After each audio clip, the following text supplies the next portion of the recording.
Hello viewers, গতকাল আমি একটি পোস্ট দিয়েছিলাম ইউটিউব কমিউনিটি এবং আমার ফেসবুক পেজ দুটোতেই আমি পোস্ট দিয়েছিলাম পাওয়ার সেক্টরের লাইভ এমসিকিউ নিয়ে। অর্থাৎ পাওয়ার সেক্টরের রিসেন্ট ওয়েবসাইট পাওয়ার সেল থেকে তথ্য নিয়ে আমি মেইনলি এমসিকিউ টেস্টগুলো তৈরি করেছি এবং সেগুলো আপনাদের সামনে প্রোভাইড অলরেডি আমি করেছি। 200 এমসিকিউ এর মতো 200 প্লাস এমসিকিউ আমার অলরেডি আপলোড হয়ে গেছে। আরও কাজ আমার রানিং আছে। সো এটাও খুব হোপফুলি খুব দ্রুতই শেষ হয়ে যাবে। তো সেটারই একটু গাইডলাইন নিয়ে আজকে মেইনলি আমি ভিডিওটা আপনাদের সামনে প্রেজেন্ট করতেছি। তো আমি একটু সাইটটা সম্পর্কে হালকা একটু পরিচিতি আপনাদের সামনে দেওয়ার চেষ্টা করব।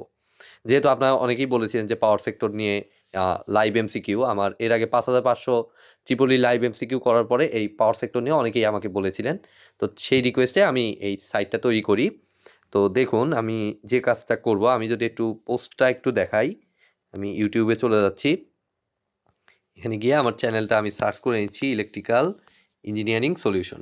তো এখান থেকে দেখুন ঢোকার পরে চ্যানেলে ঢুকলাম। চ্যানেলে ঢোকার পরে এই যে প্লে লিস্টের পাশে কমিউনিটি ট্যাবে, তো এখানে এই যে 2 নাম্বার পোস্ট, না 3 নাম্বার পোস্টটা হচ্ছে পাওয়ার সেক্টর এমসিকিউ রিলেটেড। তো এখানে আপনারা দেখতে পাচ্ছেন আমি প্রতিদিনই এখন প্রায় চেষ্টা করতেছি এই পাওয়ার সেক্টরের যে এমসিকিউগুলো সেগুলো কুইজ আকারে একটা করে কুইজ প্রতিদিন দেওয়ার, যাতে এখানেও আপনারা প্র্যাকটিস করতে পারেন। প্লাস সাইটে গিয়ে তো আরও বেশি সংখ্যায় 10টা করে সেট ওখানে থাকতেছে সাইটে, সেখানেও আপনারা প্র্যাকটিস করতে পারেন। তো এখানে দেখুন এই যে যেমন আজকে দিয়েছি আমি 8 ঘন্টা আগে একটা পোস্ট দিয়েছি।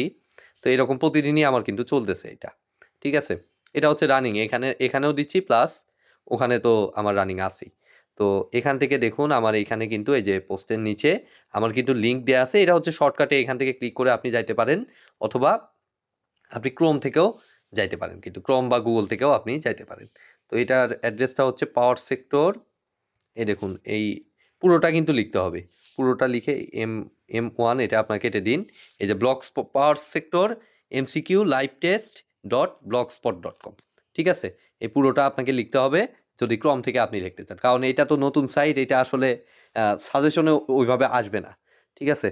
তো এখন হচ্ছে আমি যদি এটাকে ক্লিক করি, তো শুরুতে কিছু অ্যাড আসবে কারণ এটা ফ্রি ওয়েবসাইট। আমি এর আগের ভিডিওগুলোতেও আমি এটা ক্লিয়ার করেছি। এই যে দেখুন চলে আসছে। প্রথমে একদম ঢোকার সময় কিছু অ্যাড আসবে, এটা কিছুক্ষণ আপনাকে বিরক্ত করবে। তো অ্যাডগুলো সিম্পলি আপনারা কেটে দিতে থাকবেন। ঠিক আছে? এই যে যেমন আমি যদি এইখানে টেস্ট দেখুন, প্রায় 29টা টেস্ট, অর্থাৎ 29 × 10 প্রায় 290টা টেস্ট অলরেডি আমি এখানে কিন্তু ইনক্লুড করে দিয়েছি। তো আমরা র্যান্ডমভাবে মনে করুন যে একটাতে এই যে দেখুন আবার অ্যাড চলে আসছে, অ্যাডটা কেটে দিলাম।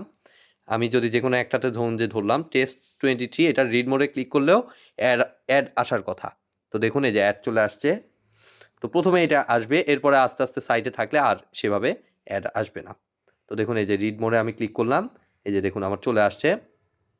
তো এইখানে দেখুন বিভিন্ন পাওয়ার সেক্টরের তথ্যগুলো এখানে দেয়া আছে। তো এই যে আরেকটা চলে আসছে অ্যাড, এটাও আমি কেটে দিচ্ছি। তো দেখুন এখানে আমি মনে করুন যে আমি র্যান্ডমলি আমি সিলেক্ট করলাম কিছু, সবগুলো আমি 1 মনে করলাম যে আমি সিলেক্ট করলাম সবগুলো।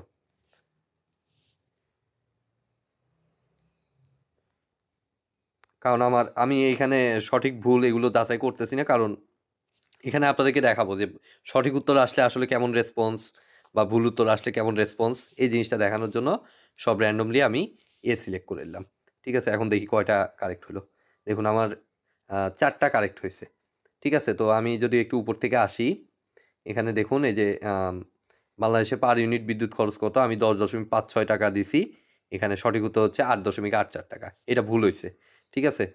আহ, ভুল মানে হচ্ছে এই যে রেড মার্কিং হয়ে আছে। ঠিক আছে? আপনারা দেখতে পাচ্ছেন এখানে শিক্ষা মন্ত্রণালয়, এখানে ভুল হয়েছে এটা 2টা। এই যে এটা গ্রিন মার্কিং এবং অ্যান্সার করছি দেখুন 3 নাম্বারটা, তার মানে এটা কারেক্ট। একটা কারেক্ট, তারপরে হচ্ছে এই দুটোই ভুল, 4, 5 দুটোই ভুল, 6 নাম্বার আবার কারেক্ট। সো একটা 2টা, 7 নাম্বার অ্যান্সারই করিনি, সো এটা বাদ। তারপরে হচ্ছে 8 নাম্বারটা দেখুন কারেক্ট, আর 9 নাম্বারটা কারেক্ট। তার মানে 1, 2, 3, 4টা কারেক্ট, আর বাকিগুলো হচ্ছে ভুল। ঠিক আছে?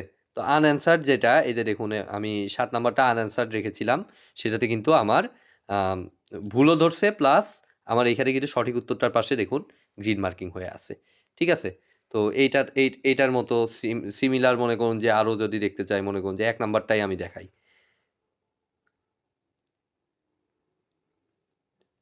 টেস্ট নাম্বার 54321 দেখছেন এখন কিন্তু সেভাবে অ্যাড আসতেছে না।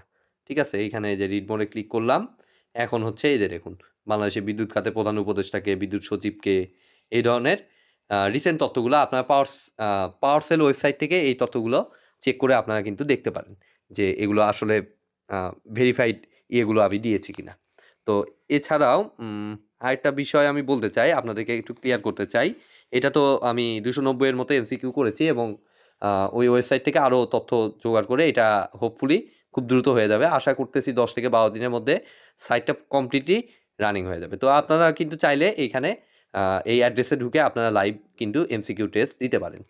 তো আরেকটা যে বিষয় আমি বলতে চাচ্ছিলাম, অর্থাৎ এই এমসিকিউ টেস্ট এটা তো আপনারা দিচ্ছেন, তো এইখানে পরবর্তীতে যখন তথ্যগুলো আপডেট হবে তখন আসলে ব্যবস্থা কি হবে? হ্যাঁ, সেটারও আমি ব্যবস্থা ইনশাল্লাহ করে দিব। যেহেতু মোটামুটি সবগুলো তথ্যগুলো আপডেট হইলে তো আমার এইখানে আবার ডাটাগুলো চেঞ্জ হয়ে যাবে। কারণ পাওয়ার সেক্টরে তো ম্যাক্সিমাম দেখা যায় যে 10টা কোশ্চেন যদি গভর্নমেন্ট পরীক্ষায় আসে, তার 5টা আসে একদম জেনারেল তথ্য। মানে একেবারে চিরন্তন সত্য যেগুলা। যেমন আশুগঞ্জ বিদ্যুৎ কারখানা কত সালে স্থাপন হয়েছিল। তো এইটা তো আর চেঞ্জ হবে না। এটা তো চিরন্তন সত্য। তো এই টাইপ কোশ্চেন দেখা যায় যে সাধারণত করার চেষ্টা করে 5টা, আর 5টা কোশ্চেন দেয় হচ্ছে একদম রিসেন্ট, অর্থাৎ আপডেট হয়েছে। ধরেন যে বাংলাদেশের কি বলা যায় যে বিতরণ লাইনের দৈর্ঘ্য কত। তো এটা তো বছরে বছরে মাসে মাসে এটা কিন্তু চেঞ্জ হয়, বা প্রিপেইড মিটারের সংখ্যা কত। তো এইগুলো কিন্তু চেঞ্জ হতে থাকে। তো এই তথ্যগুলো যখন আমার ওয়েবসাইটে আপডেট হবে, আমি কিন্তু মানে পাওয়ার সেল ওয়েবসাইটে আমি অবশ্যই রেফারেন্সটা দিচ্ছি, সেখান থেকে এটা নেওয়া যে ওখান থেকে দেখা যায় যে অনেক বর্ণনা আকারে থাকে। তো সেইটাকেই সামারাইজ করে আমি কিন্তু এই এমসিকিউগুলো তৈরি করেছি। তো ওখানে যখন আপডেট করে দিবে আমি ইনশাল্লাহ সেই সময় আমি এমসিকিউ এখানেও আমি আপডেট করে দিব। সো আপনাদের দুশ্চিন্তার কোনো কারণ নাই। আপনারা জাস্ট ফেথফুলি এখানে এমসিকিউ টেস্টগুলো দিতে পারেন। তো দেখুন এটা কিন্তু খুব সুন্দরভাবেই মোটামুটি পারফর্ম করতেছে। আমি যদি সব মনে করুন যে এখানে আনঅ্যান্সার্ড রাখি, তাহলে দেখুন 0 কাউন্ট করার কথা। দেখুন আমি এই যে সাবমিটে দিলাম, এখানে কিন্তু ইয়োর স্কোর 0/10। ঠিক আছে, সাথে এই যে সঠিক উত্তরগুলো দেখিয়ে দিচ্ছে। তো এভাবে মেইনলি এই সাইটটা আমার কাজ করবে। তো এছাড়াও আপনারা ইউটিউব চ্যানেল থেকেও কিন্তু আমার ওই ইউটিউব চ্যানেলে তো আপনারা দেখলেনই, ওখান থেকেও কিন্তু সরাসরি এই যে লিঙ্কে ক্লিক করলে লিঙ্কটা যে সঠিক কাজ করতেছে এটা একটু আপনাদেরকে ভেরিফাই করে আমি একটু দেখিয়ে দেই। কারণ লিঙ্কে অনেক সময় অনেকে বিশ্বাস করতে চায় না। তো সেই জন্য আমি একটু লিঙ্কটা যে সঠিক আছে সেটা হালকা একটু দেখিয়ে দিই। তো এই যে দেখুন নিচে লিঙ্ক করা আছে পাওয়ার সেক্টর এমসিকিউ, আপনারা দেখতে পাচ্ছেন ইউআরএল কিন্তু ম্যাচ করতেছে, সেম ইউআরএল। তো এখানে ক্লিক করলাম, ক্লিক করার পরে এই যে দেখুন সেম ইন্টারফেস, কোনো রকমের কোনো চেঞ্জ নাই। তো এটা হচ্ছে মোটামুটি। এখন তো শুরুতে আমার এমসিকিউ এখন কম আছে, টেস্ট 29টা আছে। তো এটা তো ডাটাবেসটা আস্তে আস্তে বড় হতে থাকবে, তো তখন আমি আরও সাব সেকশন করে দিব।